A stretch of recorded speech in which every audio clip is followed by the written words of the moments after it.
იცით, სადა არსდა პირველი ქსელური კომპანია?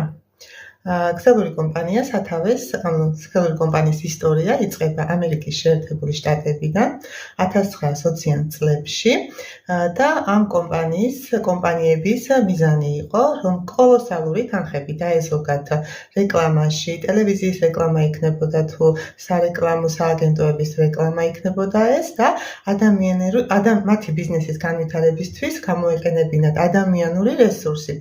და როგორ უნდა გამოიყენებინათ ხო ადამიანური რესურსი? ანუ რეკომენდაციის სახით ერთი ადამიანიდან მეორე ადამიანზე გაევრცელებინათ ინფორმაცია, ანუ ერთ ადამიანს მეორე ადამიანზე რეკომენდაციის სახით გაეყიდა ამა თუ იმ კომპანიის პროდუქტი.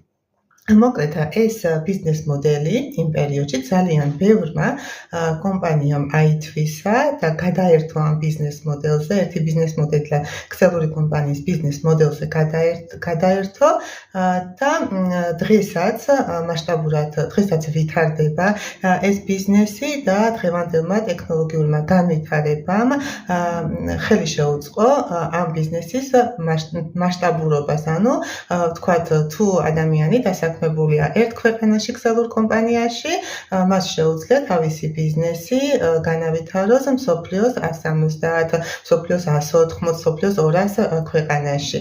მოკლედ მსოფლიოს მასშტაბით გაშალოს თავისი ბიზნესი, ანუ საზღვრები უკვე აღარ აქვს ბიზნესს. და ძალიან ცოტამ თუ იცის, სწორედ ამერიკის შეერთებული შტატების 80% სწორედ ამ ბიზნესის, ანუ ქსელური კომპანიების, ქსელური ბიზნესის წყალობით გახდა მილიონერი.